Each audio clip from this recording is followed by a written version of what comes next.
All right. How do I open the LinkedIn comments? So I ended up opening it and just doing it from LinkedIn. Okay, let me head on over. That way I can If you see go through everyone's the page, comments. it should link there. Remember last time there was like even like a few minute like delay. So sometimes it'll take a minute to actually pop up. I'll open LinkedIn too.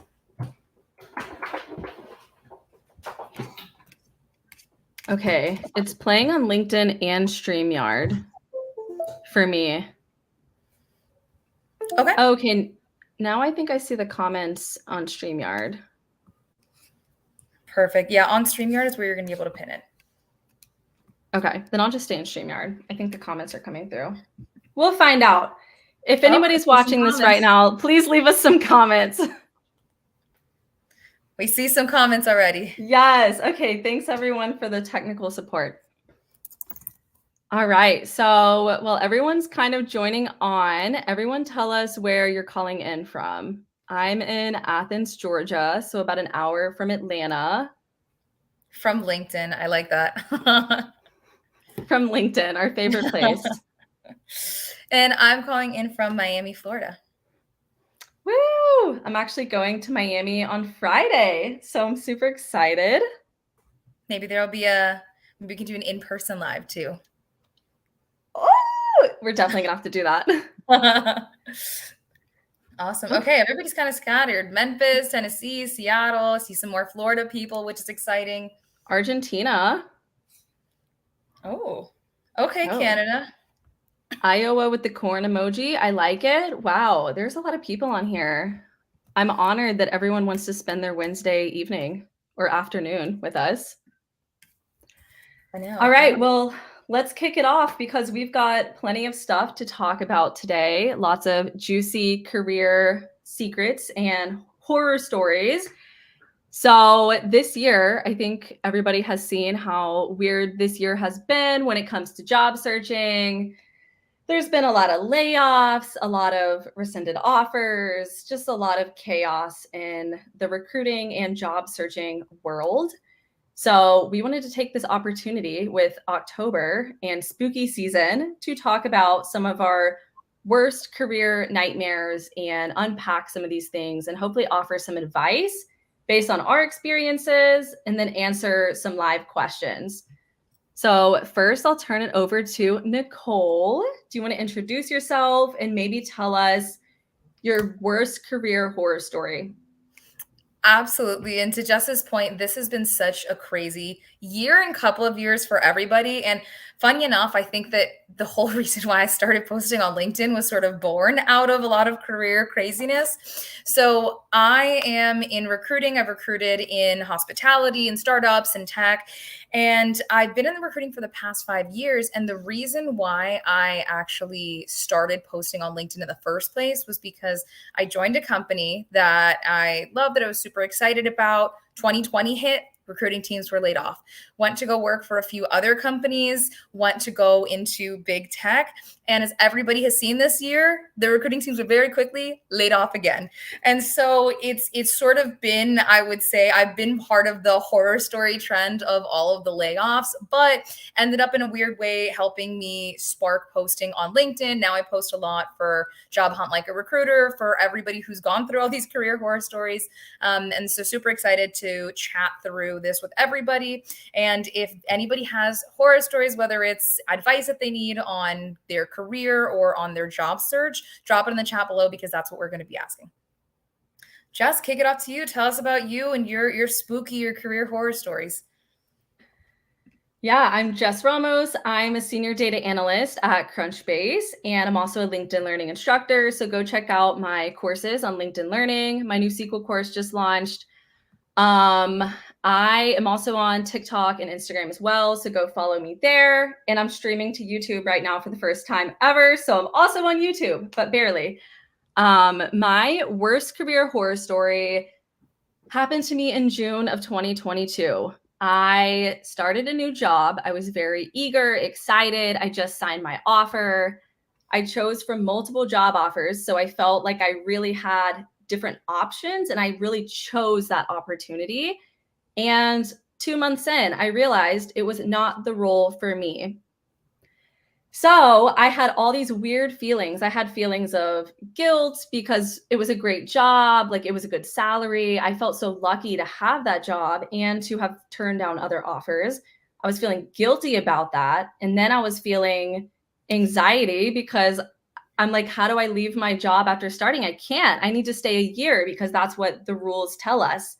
Everyone says you have to stay somewhere a year. It'll look bad on your resume.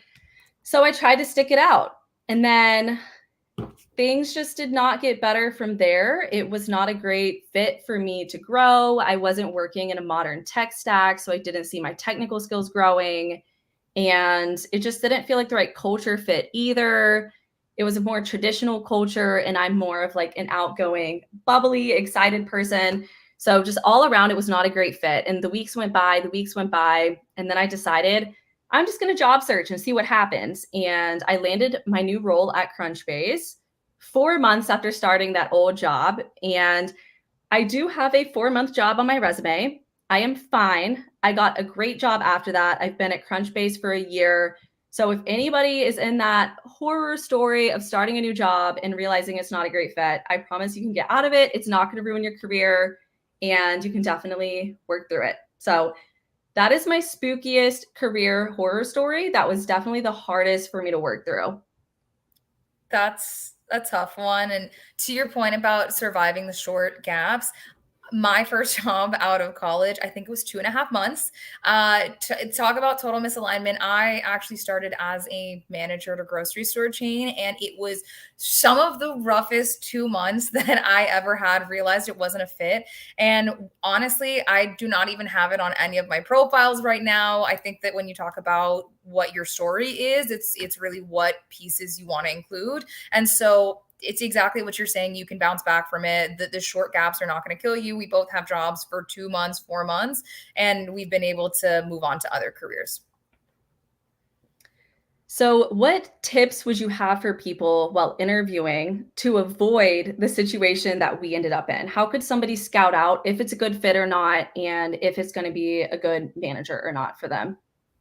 Yeah, that's a great question. I think when you think about yourself and your work environment, right? It kind of boils down to a few different buckets for what's important to work. So, first is like the type of work that you're going to be doing. Is it work that's challenging you, that's exciting for you? Are you on project based versus projects or work that is sort of something that is continuous tasks? Understanding the type of work and making sure that it excites you, I think, are questions you can ask. And I think the second sort of piece to the puzzle is, how do you feel with your manager and how do you feel with your work structure? So is the environment providing the flexibility you need? Or is it something that really doesn't align with what you are looking for in terms of whether it's hours, whether it's hybrid or remote work? Those are things you have to be realistic and ask yourself, because there were some, especially in that first situation, where when it was talking about like working weekends, working holidays, like at the time it was something that I thought I was okay with. And I very quickly realized that it was not. Like I got to the first time where I was going to miss Thanksgiving with my family. And it was something that I probably could have done a little bit more soul searching during the interview process to make sense. But I could have also probably asked a couple more in-depth questions during the interview process of saying, hey, are we talking all holidays? Do we get to pick the ones that we want to miss? These are questions that you can ask your potential future manager or even people on the team to make sure that it's the right fit. So I encourage you to do your research doing the interview process, or even if you're looking on Glassdoor, to make sure that it's the right fit for you. Yeah, that's a really good explanation. And I think even sometimes when you do your due diligence, sometimes you can do everything right and make sure you ask all the questions, but it might just not be what was expected. Maybe there was a miscommunication, or maybe someone interviewing you didn't tell you like the full truth, because at the end of the day, they're trying to recruit you. They want you to come to the company. So you can do everything right sometimes and it just still doesn't work out. And that's okay too. It kind of sucks, and you just have to grow and move on from it. It does. And a lot of it, is really how you position yourself coming out of it. I think that what sometimes hurts people when they leave a job that they know isn't a right fit is that when they go into a next interview process, they really focus on whenever getting asked that question of why are you looking for a new job, people will stay focused on this last company or manager or situation was terrible.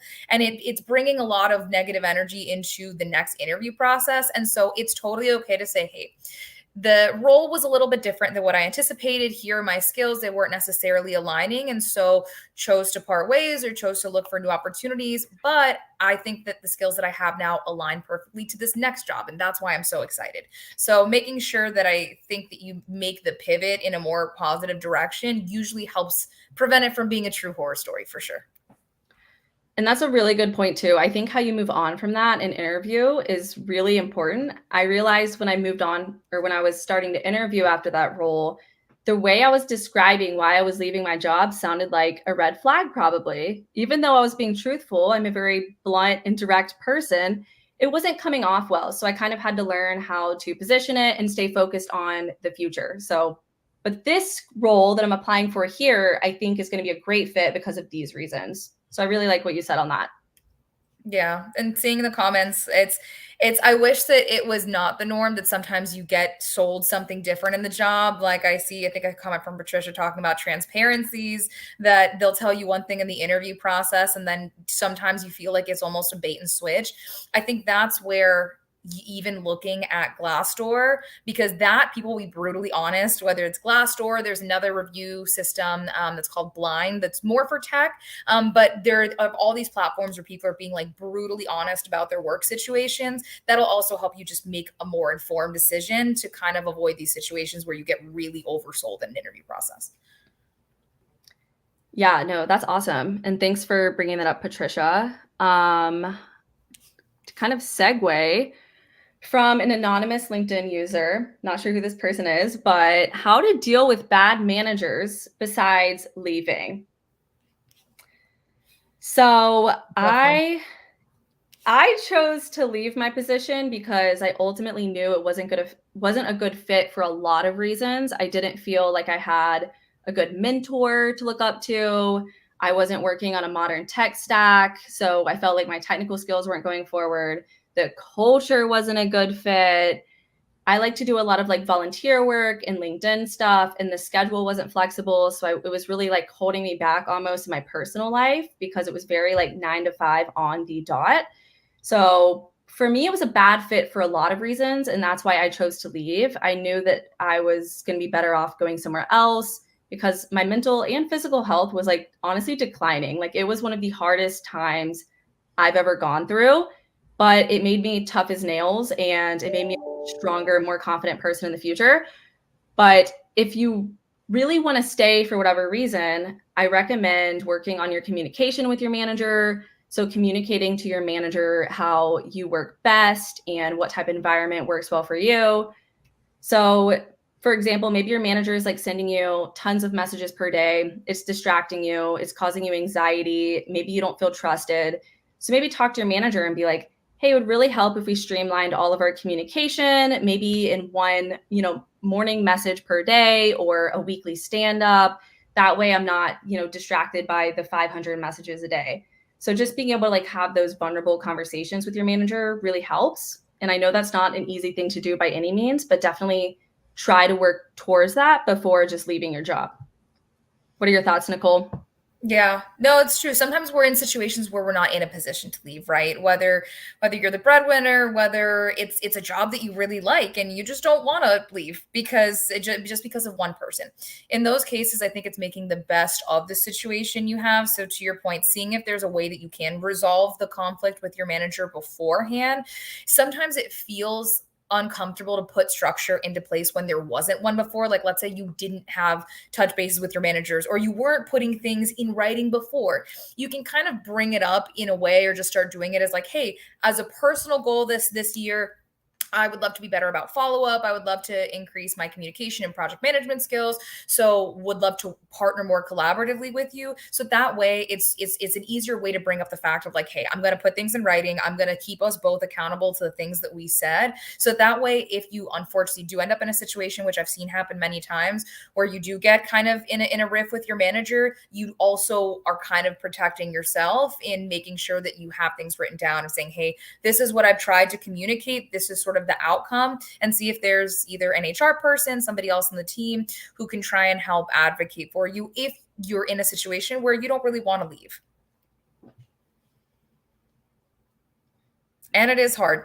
It is super hard. This is honestly one of the toughest job markets I've seen. I've been on the job hunt because of 2 layoffs twice in 3 years, which is really not that long in the grand scheme of things. And it feels completely different. Like the job stat numbers, I think, aren't super reflective of what a lot of people are seeing in the market day to day. And so you're completely right that it's tough to leave in any situation because there's so much instability. Yeah, totally. I agree here. And I really like what this person said. It's tough to leave during this job market, especially when the pay is decent. It really is a privilege to be able to leave your job. And not everybody has like the savings or a job lined up next or a really competitive resume to go into the job market. So it's definitely not an easy thing to do by any means. All right. So, man, y'all are killing it with the comments here. I can't even find the one that I was looking at before. But the next thing I wanted to talk about was ghosting. I don't know if I'll ever find that comment again. It's like somewhere buried. But I think there's one more. I think there's a few comments about ghosting, and y'all are spot on. The ghosting is bad. Ghosting is terrible. Even during spooky season, ghosting is bad. This is one of my career horror stories. I remember after I was laid off, I got a job offer for a big tech company through an agency, through a third-party recruiter. Got the offer, signed, like was ready to go, had already made a LinkedIn announcement about going to this new role. And on the Friday before the Monday, they let me know that the offer was being rescinded, that it was for a new program that was no longer being started. And when I tried to call and get any information about it, they ghosted me, and I never heard back from them again after getting an offer and like being ready to start a new job. Okay, that is pretty bad. Do you think it was a scam, or do you think they just like were I too didn't think it was a scam at the time, but now I kind of feel it feels like a scam now that I'm saying it out loud. Did they ask for your bank information or No your bank social info security was number? given. Okay, I didn't buy okay. a laptop. But it's terrible. It's like the ickiest feeling at any stage in the process, even if you get ghosted after a first conversation, after a first email, it's absolutely the worst. And I could not agree more. The ghosting has become bad. Yeah, I totally agree. I always follow up really quickly, so I haven't been ghosted like a ton, probably because I'm extremely persistent. But if you are getting ghosted, I recommend that you definitely be persistent. Of course, it's not your fault no matter what, but definitely follow up a few times, like if you haven't heard back. And then maybe after like, I don't know, 3 or 4 times, maybe like, I guess take the hint, move on at that point. But I definitely like to follow up quickly. If I interview with someone, I'll usually follow up sometimes that afternoon or the next day. Like I don't wait. And I think Nicole had a really good LinkedIn post about it this week. She talked about how as a candidate, you want to be like the last one at the finish line. You want to follow up and schedule your interviews quickly because you want to be the first one there to, hopefully get an offer. Because if you delay the process longer and longer, they're just going to interview more and more people. For sure. And to Jess's point, the people who follow up usually are the ones who are going to get answers back a little bit quicker. Not that it's on the candidate, it really shouldn't, but we're being realistic at the state of the job market today. If you think about what's been going on, most recruiting teams are the ones who have been laid off. And so a company that previously maybe had 15 recruiters has 1. And so I think a lot of the ghosting is unintentional. That still doesn't make it right. That's still absolutely the worst experience for job seekers. But sometimes that extra bump of you sending that follow-up is going to take your message message and bump it to the top of the invoice and inbox. And sometimes this feels a little bit crazy to do, but you can look for people on the hiring team or even people at the company and just let them know, hey, I was part of the interview process and I haven't heard back. Is there any way to check the status on my application? Doing so in a respectful way, just bringing up your interest. I've seen a ton of people, I've gotten those messages before at different companies that I've been at, or then I've messaged the recruiter and said, hey, what's going on? I'm getting this message that they're not hearing back. And so trying every recourse you can. And then to Jess's point, sometimes if you're putting in so much energy and you're not getting it back, your time might be spent somewhere else that's going to actually treat you better as a candidate. Very true. At the end of the day, as a candidate, you want to be pursued a little bit as well, because if a company's not like actively communicating and they're not wanting to move you forward, they're ghosting you, and it's not a good candidate experience, you might not really want to work there. Personally, I'd rather work with a company that's like really excited about me. They see my value. They want to go forward with me. 100%. And I think I saw one follow-up just even to, okay, perfect. So ATSs. I'll let you take this away because I don't know anything about ATS. What is defined as an ATS? This is spooky right here. I think there's a lot of lore to what an ATS is. And an ATS can mean, it means one thing, but it looks a lot of different ways. An ATS is a filing cabinet. So think about like an outdated, or it's not really outdated, people still have filing cabinets, but like a physical filing cabinet that's just a place to store resumes, and then you can look through it and like pick one out. That's an applicant tracking system. Now, there are more sophisticated and fancy versions of this. Like I said, obviously the applicant tracking systems that I worked at startups versus big tech versus hospitality all look different. But essentially what it is a place to collect resumes and push people throughout the system. So that's what the true definition of it is. Now, because there's a lot of different functionalities to it, I think that there's a lot of myths and confusion about what we as a recruiter can really do when you're putting your application in and what really happens. Because it can totally feel like you send your application into a void and it's never to be seen again, when realistically, that's not 100% what's happening. Usually when you submit your applicant or when you submit your resume to an applicant tracking system, sometimes there's going to be a set of screening questions. And I'll piggyback on that because I see a question in the chat about screening questions. Usually they do not knock you out. Sometimes they will if you answer a screening question incorrectly, that there is no way that you can proceed. Like, for example, let's say a company is not offering sponsorship for this role and you need sponsorship for it. That's an example of a knockout question because there would be no way for you to proceed regardless of how the interview process went. Most of the times with those questions, they usually don't even knock you out. It still will go to a recruiter to review. And then once a recruiter reviews it, then that's sort of where we have buttons in the system that we can click to reject people. But 9 out of 10 times you're not getting auto rejected. It's a recruiter that's actually tuning in to an ATS and just taking a look at your resume and declining it. Wow, that's really interesting. So we heard it from Nicole herself. You're not getting auto rejected most of the time. There's actually a recruiter on the other end hitting the reject button to reject you. So I feel like that's kind of demystifying the process a little bit, because I've always heard about being auto rejected for things, and it sounds like most companies don't do that. Most companies don't. Again, we have the functionality to do it for very specific questions that, again, there would be no way for you to continue in this process. But I wouldn't say it's like the standard. And when people think that you get auto rejected for keywords, that's also not standard practice at all. Of course, me as a recruiter is looking for keywords. And so there is the me scanning for keywords and rejecting a resume based on lack of keywords. But most of the times it's not the system doing that. It's still a recruiter. Wow. No, that's super interesting. I'm actually learning right now. All right. Gonna pivot us a little bit. And I actually have a career horror story to tell about this topic. How do you all feel about take-home assignments? So I don't know what this person's background is, but I've done plenty of data analytics take-home assignments in my career. And I think I've learned that take-home assignments are a good way for you to learn a lot about the company. So you get to kind of work with like your future manager a little bit. You get to see how they collaborate, how they answer questions, how they provide feedback. You also get to see how well they respect your time. You also get to see what kind of work you might be doing on the job. So really, take-home assignments are a way for you to screen the company as well and get a feel for what it's like to work there and with that team.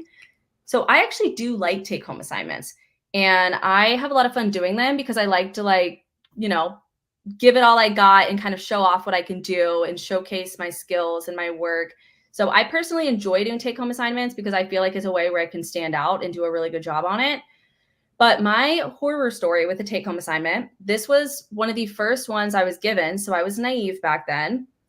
And this was for, I think, a data analytics manager role, maybe, but they asked me to do, I think, 3 SQL queries, which is like standard, nothing too crazy. And then they sent me 2 Python problems, not even like a problem, like one single problem, but like 2 entire projects from scratch. And I think one was like build a recommendation system for something.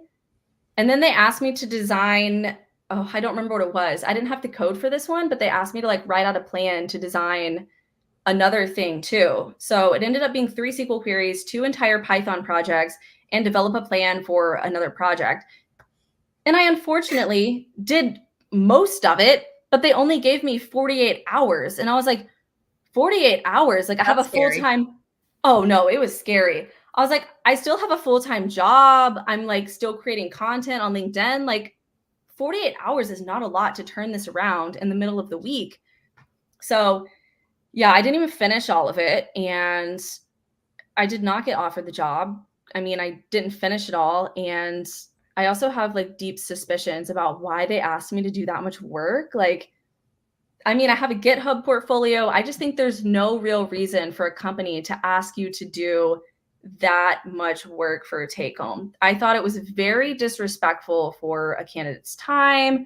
It almost felt intimidating in a way because it's like, I know SQL and I know Python, maybe not to that level to do 2 entire giant projects in 48 hours, but like, I don't know. I got really bad vibes from it. And I'm really glad I didn't move forward, because if they would have moved me forward, I might have felt pressured to, because, oh, it's a good opportunity, I should see how it goes. But I just think it would have been a nightmare working there, because I don't think they would have been great to collaborate with based on what I learned. So yeah, that was terrible. And now I think I've learned how to set better boundaries with take homes. And sometimes if I don't have time to like completely do something all out due to the time constraint, I'll end with like next steps. So here's what I did. Here's how I would continue it on. And it's worked well for me. I think I saw somebody in the comments say you're filling in for somebody on PTO. Oh my gosh. Which is totally what that sounded like. Wait, they said Jeff's out Monday through Friday. Who do we have in the pipeline to get the interview? I am literally dead. That is how I felt. I actually think in that 48 hours, I spent more time on that assignment than I did in my current 9-to-5 job, than I did like asleep, cooking dinner with my family. Like, I was eat, breathing, and sleeping that take-home assignment. And yeah, I was probably filling in for someone, but that's so funny. It's the truth. And some of these take-home assignments are absolutely ridiculous. Like, I remember, obviously I've been going for recruiting roles, and I remember one was finding candidates for their open roles. And I'm like, this is starting to feel a little bit like free labor. And so Wait, you should have found yourself for the role you applied for. My own role, and then just submitted myself. I wish. No, it was not my own role. It was for other roles that were actively being recruited on. So you know what? I don't love take-home assignments. It depends on what it is. I'm way more of a fan of a candidate showing their portfolio, their GitHub, past work, if obviously there's no NDAs or anything involved.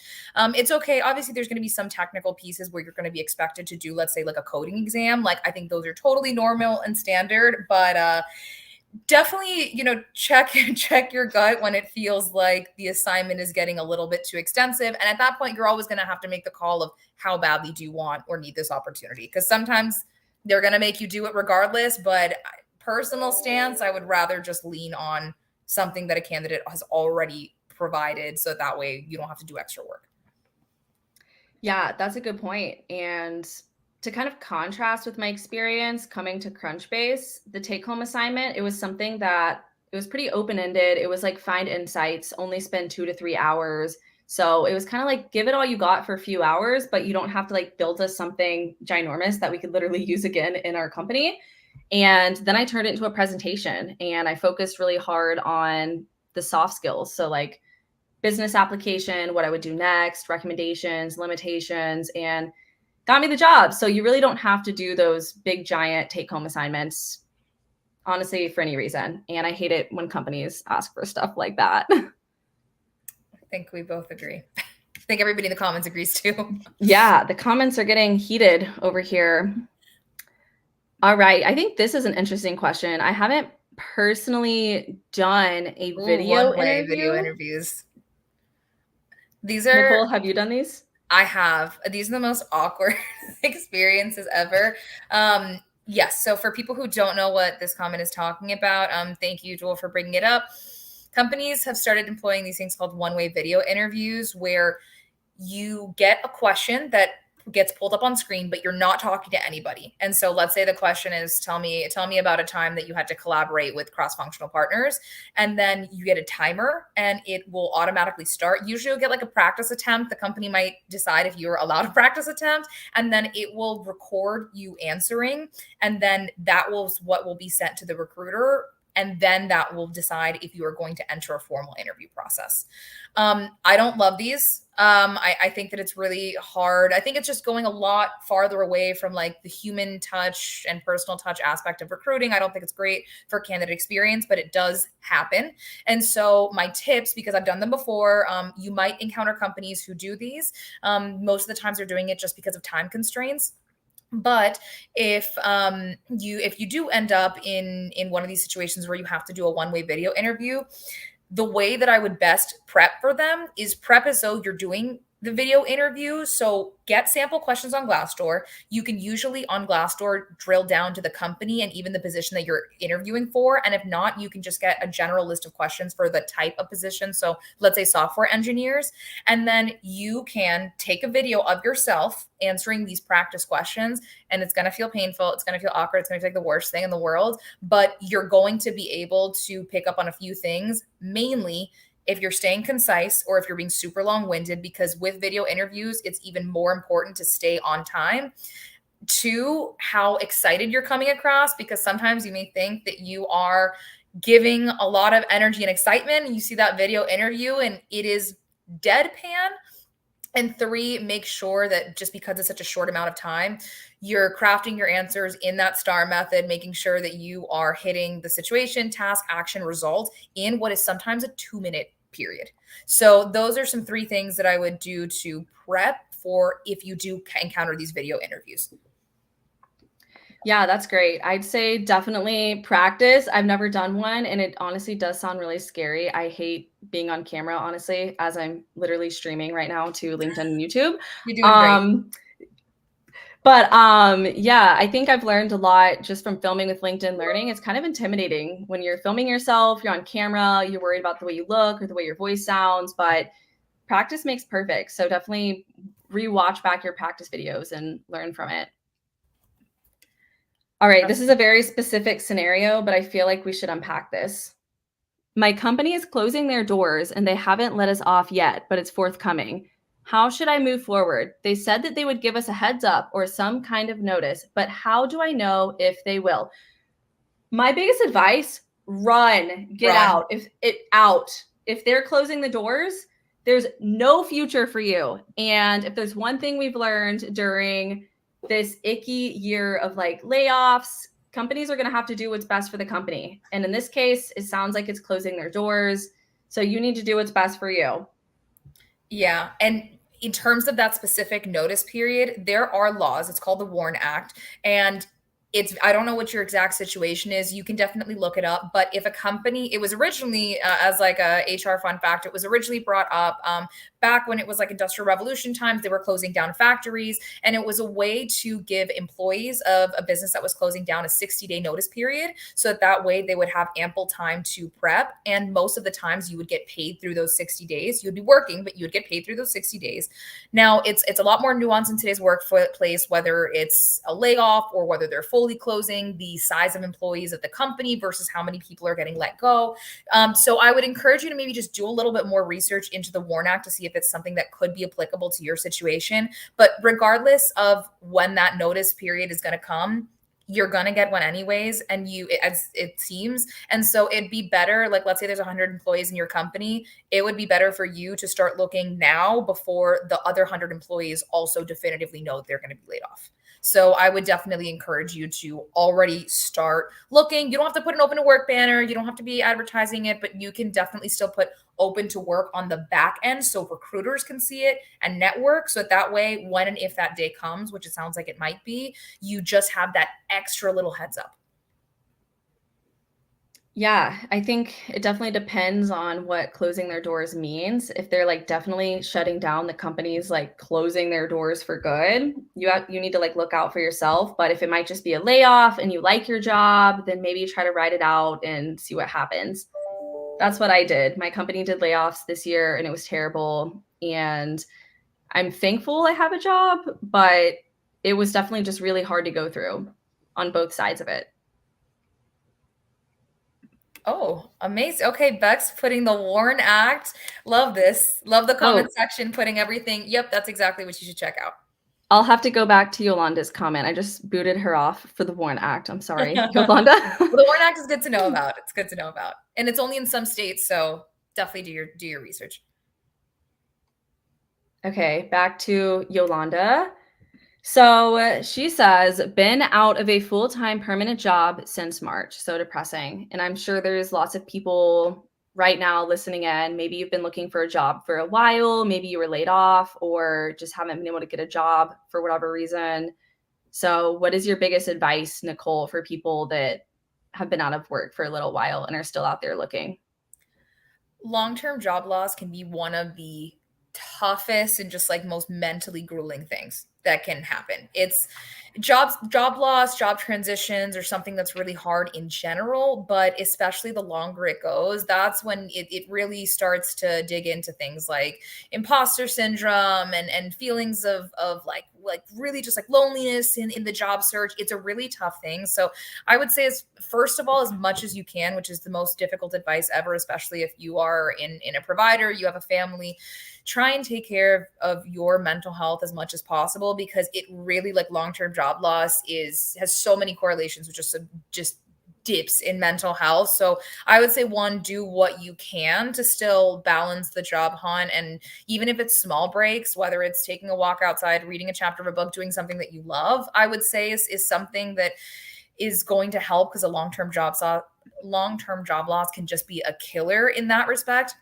And I would say the second is that if you're in a long-term job hunt, there might be a few things happening, and I'm not sure what your specific situation is. One, we all know the market sucks. We all know that. But two, knowing that the market sucks, what can we do in our power to change the outcome and get to the goal of getting a job? There are going to be times where it may not be the time to get your dream career. And that's hard piece of advice. That's advice that I had to swallow and take myself after going through some layoffs.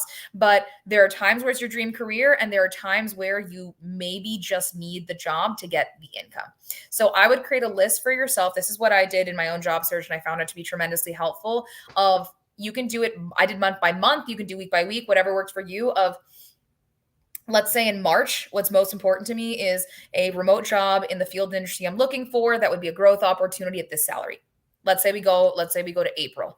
Okay, we still want remote. It can be a lateral move. It doesn't have to be a growth opportunity, but we're still keeping the salary. And then you sort of change the requirements as it goes on, where you can get to a point of, hey, we're going to be flexible in the salary. If I have to relocate, if that's available to me, if I have to go in person. I think having those cutoffs in your head also helps with the long-term job loss, because you're almost creating like a project and strategy plan of being more open, because there are unfortunately times, and this market is just a terrible one to sort of stay in your dream career. I wouldn't encourage anybody to go too far, but reality hits sometimes. And I would say the third advice is, if one thing that you've been doing isn't working, try something else. So let's say you've been at the application game, you're 500 applications down. That is probably not going to be the way you're going to get your job.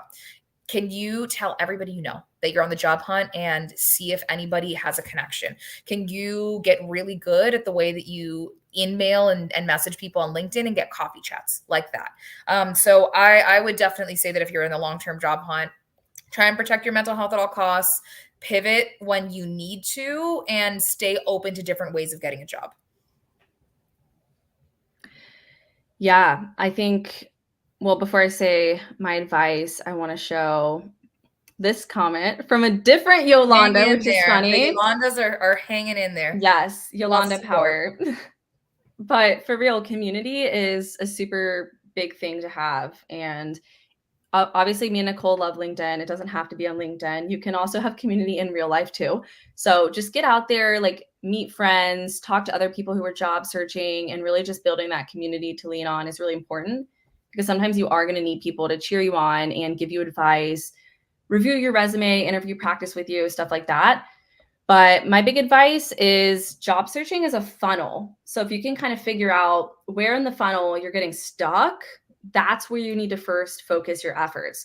So if you're sitting on a bunch of applications and you're getting no interviews, it might be your application, your resume, whatever you're putting in your application package, that might be for some reason holding you back or not being super appealing. And then after you're getting interviews, if you're not moving past the recruiter screening call, try to figure out why, get some feedback. Maybe you're not answering your questions concisely. Maybe you don't have the right skills or salary expectations for that type of role.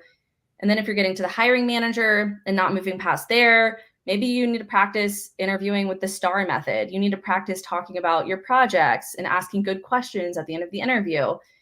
And then if you're in data, like me, or like a technical role, if you're not getting past your live codings or your take-home assignments, then you need to practice coding in front of somebody. Just practice live codings, bring a friend on a Zoom call, and just practice talking through and coding with someone watching you. So if you can kind of figure out where you're getting stuck, it'll help you troubleshoot it. Definitely great advice. And I saw somebody plug a positivity group. Accountability partners are also great. I know when I was in a job search, I joined a group that was called like Mindset Mondays. It was hosted by Nikki Whittle on here, who's amazing. And it's having that sense of community is absolutely key.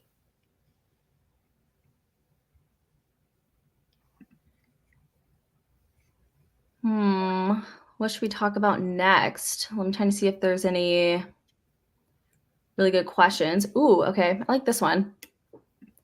Find a mentor. I think mentorship is really hard. Everybody always asks, how do you find a mentor? And personally, I think it's better to do it organically. So don't force a mentor-mentee relationship. So if you're DMing people you don't know, hey, can you mentor me? They might not respond because you're asking a lot of that person. You're asking for them to guide you and mentor you, and they don't even know you. So definitely try to dig into your current relationships or build those relationships first before you move into a mentor-mentee relationship. And I'll share just quickly 2 of my mentors I have.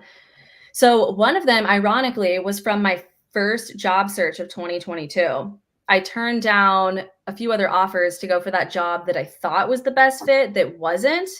And immediately after accepting that other offer, I emailed the hiring manager at this other company and I said, I loved meeting you. You were so inspiring because we had XYZ in common. I really wanted to work with you. I just thought my career was taking me in this direction.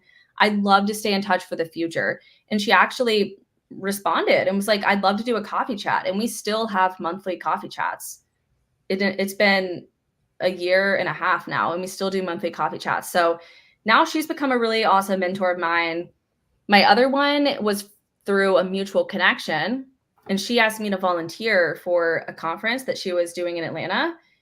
or it wasn't a conference. It was like a high school data analytics, data science competition or something. So she needed volunteers to judge these high school projects, and maybe spending an entire day judging high school projects isn't like at the top of your like, things you want to do that day. But sometimes you have to give your time, your energy, your skill set. You have to give something before you take something. So I did that. Of course, it was super fun, but I also wanted to open the door and build that relationship. So after that, we built the relationship. And then from there, she asked me to help with something else. And now she calls me sometimes and asks for advice about LinkedIn and, personal branding. So it's just really cool. You can meet mentors in these different areas that you wouldn't expect to. So just keep those doors open, build those relationships, and just be your authentic self, and you'll find your people. Yeah, totally agree. And there's platforms to help you find mentors. I think somebody dropped in the chat ADP List provides free mentors, which haven't checked out yet, but could be a good resource. And there's also some groups, like I know I used Lunch Club for a little bit, that you can add what types of connections you're looking for. So I put mentor, and then it will match you up with people who want mentees. So if you are a little bit shy with reaching out to people, I would definitely check out more formal platforms that can help, or not necessarily even calling it formal mentorship. There's people in your life that you're just going to learn about that are in a place where you want to be. And so you don't have to put a formal title to it. Just make sure that you're surrounding yourself with people who can help you with your growth. I love it. Also, I love this question. What's this show about? What's this show about? Okay, well, we can do a little recap now that we're sort of coming to the tail end. That is a fantastic question. So Jess and I have both been in the career and job hunt space for a few years now. And so we're getting together in this spooky season to showcase some of our career horror stories and how we've overcome it, and also come together with the community, hear some of yours, and sort of give out some of our best tips and tricks for how to avoid career and job search horror stories. Love it. Yeah, so I hope you stick around to watch us. If not, that's okay too. Okay, I think this is a great question, because something you can really do to increase your interviews is building those relationships on LinkedIn and networking. And I always talk about DM recruiters, DM hiring managers, like try to get in contact with a person at the company. And I think people always ask, well, how do I do that? How do I reach out? So I'm going to give an example of kind of how I do it. And then Nicole, I'd love to hear your perspective as a recruiter. So Yep. I usually keep it very concise, very brief, because I imagine recruiters don't want to read 20 paragraphs in your whole life story in a DM. And then I usually start with, I'm interested in this role, or I just applied for this role. I go ahead and apply if I can. That way they know I already applied. And then I usually start with like a juicy intro about me. So I'm Jess Ramos. I have this many years in fintech software as a service, in the fintech software as a service industry as a senior data analyst. That way they know the right buzzwords. They know that I have data analytics experience. They know that I'm in fintech software as a service. So they know the industry is going to be a good fit.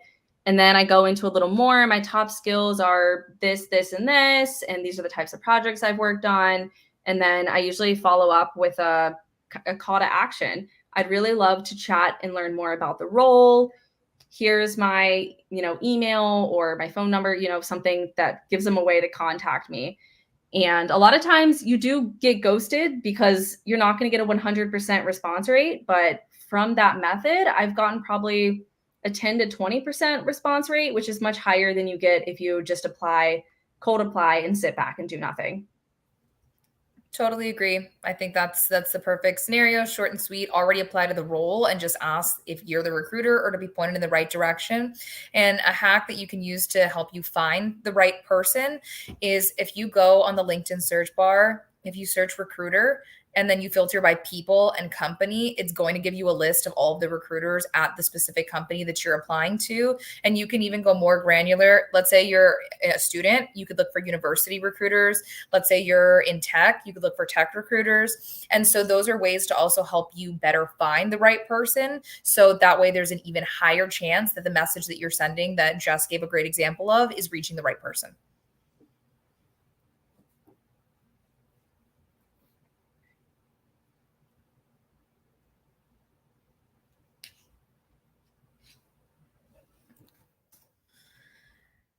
Jess, I'm not sure if it's just me. I can't quite hear you. Not yet. I don't know if people in the comments can hear Jess, or maybe it's on my side.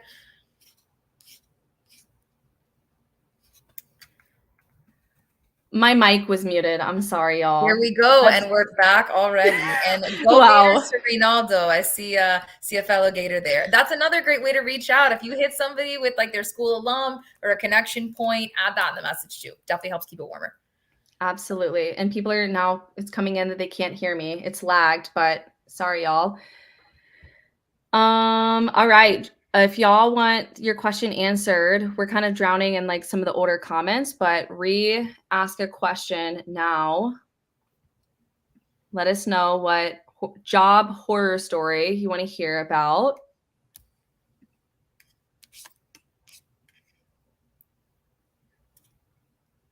I think I definitely saw some earlier ones. Yep. And love people also putting advice in the comments of what's worked for them, because realistically, you can get a job in a million different ways. And so even figuring out how somebody else got a job, which may be different than what you initially thought, might be the way to go for sure. And I think I see some new questions popping up. Totally. All right. Oh man, this is a lot of questions. Ooh, okay. I love this question. What do you recommend for jobs that have a lot of applicants, applying first or reaching out to the hiring manager? Great questions. Don't always believe the amount of applicants that you see. The reason why is because LinkedIn will show the amount of applicants that clicked that they are going to apply to the job, not how many people actually did. There are so many times where I've seen jobs that have 100 plus, and then I go into the role itself and there's 15, 20. And so don't psych yourself out about the numbers. You still want to try and do your best to be on the earlier side of applying. So let's say like putting job alerts is a great way. So that way, as soon as you see something get posted, then you can submit your application. If you already have contacts at the company, you can reach out to them before applying. But if you don't already have those solid networking done, you need to apply, because realistically what might happen is that you might not apply. You might be a great fit for the role, and candidates that are applying are going to be screened by the recruiter while you're waiting for the hiring manager to reply. So unless you have that connection and you know that person's going to respond back to you within 24 hours, I would definitely encourage you to apply first and then start building out those networking. And this is why it's important to just network in general, so that way you can kind of cash in on the networking that you've steadily been doing when you see a role that's exciting. But if you're newer to the networking game, I would definitely still encourage you to follow up with the recruiter or the hiring manager after you've already applied. All right. And I think this person has asked this question twice. So I don't have a lot to say on this because I'm not in the talent acquisition side of things. Got you. But I work remotely out of state. So I don't know if my advice would be helpful here, but I think getting a remote job out of state isn't really like much different than applying in state. But if you have to relocate, I think that's another story.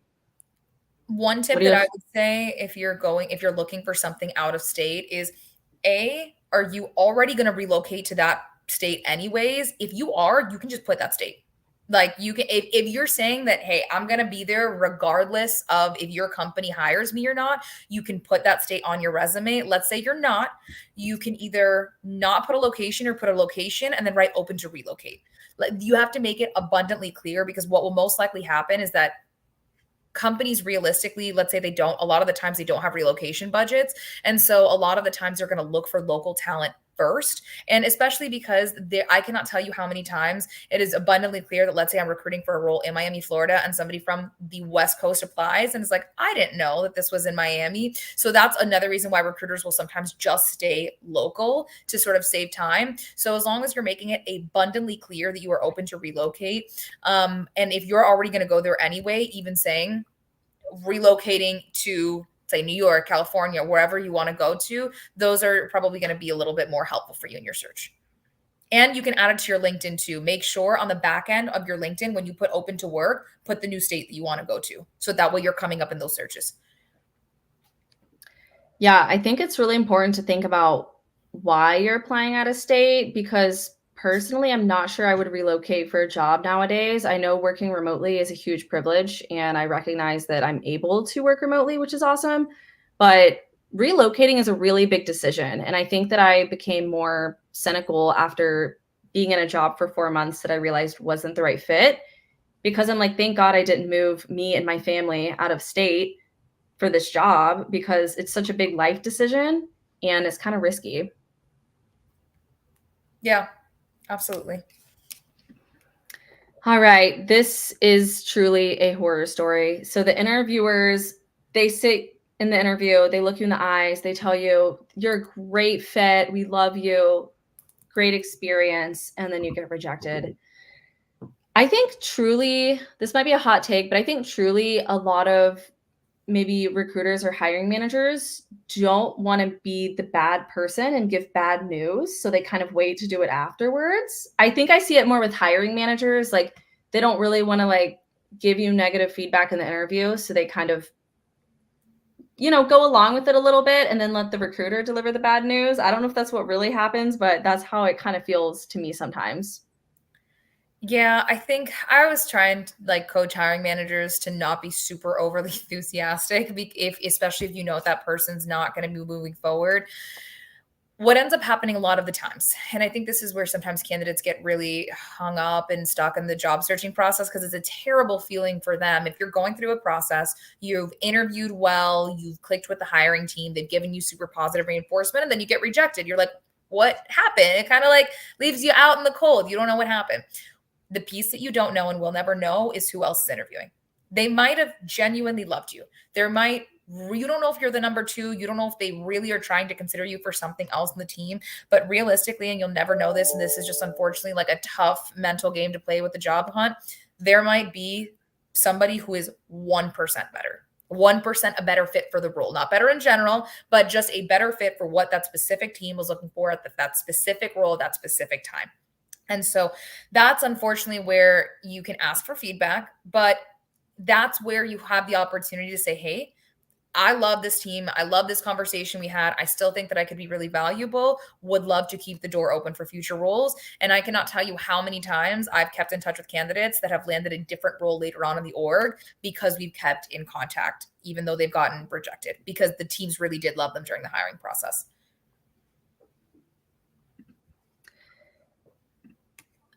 All right. For a technical person, what are your suggestions on how to improve your storytelling skills? So I think it's called like the rubber duck method or something. Maybe I'm making that up. I don't know. Y'all Google it and let me know if I'm making that up or not. But basically, the idea is you want to explain something as if you were explaining it to a rubber duck. So like a rubber duck doesn't have a brain. It can't process things and understand what you're saying. And the point behind that is you want to make something so easy to understand that anybody should be able to understand it.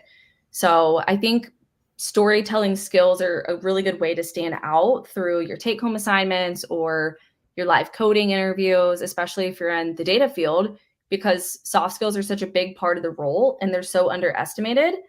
So definitely work on communicating clearly throughout your interviews. So communicate the methods you're using, why you're making certain decisions, if there are any limitations by using a certain method, if you're making any assumptions. So just showing your thought process and why you did certain things and why you used a certain method, those are huge.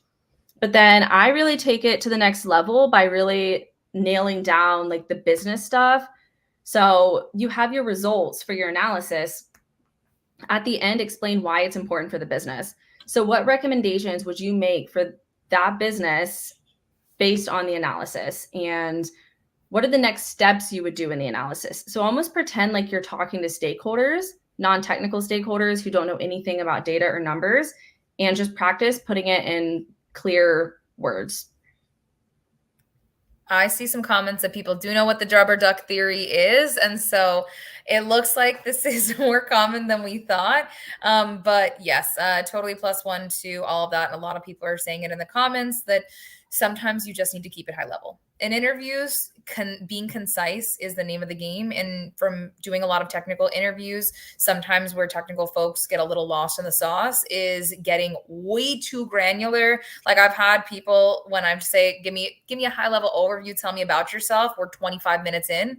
And so I would encourage you to practice being concise and writing out your answers in the STAR method so that you know when you're answering questions, you're hitting every single metric that you wanted to talk about in a short way. Like literally try, if you think that you're going to go too long, try keeping it a minute per answer, or even 30 seconds. Just test out different ways to make sure that you're staying concise, because that's where a lot of technical folks usually get that extra need of advice for nailing interviews. Yeah, I can totally relate to that. I'm not a very concise person naturally. So in interviews, I do have to prep with the STAR method. I have to have my bullet points written out ahead of time so I know what I want to talk about. It's definitely tough to do. For sure. And I know that this hour has flown by. This has been super, super fast. I know that there are so many comments that we did not get to. Jess and I post daily content and advice about pretty much everything that has been mentioned in the comments. And so would love to stay connected with all of you through there. I know Jess has a ton of different platforms. Are there any other last questions you want to take or last pieces of advice? I think my last piece of advice is just hang in there. I mean, it's a really tough market. And I think even people that do have jobs right now are still feeling kind of uneasy. And it's just a really weird time. So definitely hang in there, build some community, don't give up. And I am going to put in the comments my link for my newsletter. If you sign up for my newsletter, you get a free resume template. I'm going to be sending some SQL tips and practice problems through there. So go check that out. And you can also find me on Instagram and TikTok as just Ramos Data. And go take my new LinkedIn course on SQL if you haven't already. Nicole, where can everyone find you? And do you have your newsletter link? Yeah, absolutely. I am dropping the newsletter link now. I'll probably be dropping soon. There we go. Dropping that in the comment. I post daily content and advice and tips here on LinkedIn, but I am going to kick off a newsletter soon. And to people who are subscribing, I'm going to send a lot of high-level tips. I have like a tip sheet for best advice for resume, your interview, for networking. So I'm going to be sending those out to people who sign up too, because I know that there's so much that we cover and probably can cover. But we're super appreciative for everybody tuning into our spooking event. There can be so many horror stories, job searching, careers. It can be one of the toughest parts of our career history, but you have a community. You even have hundreds of people here who are all sharing similar sentiments. So lean into your community, stay connected, and we are both here to support for anything anybody needs. Absolutely. And I would honestly recommend everybody in the comments, go find 5 other people in the comments you want to connect with and build a connection from this LinkedIn Live, because we're all here in the same boat, and let's build some relationships and do some networking. Well, that's all we have for y'all today. We'll do some more LinkedIn Lives in the future, but thanks y'all for coming, and peace out. Happy spooky season, everyone.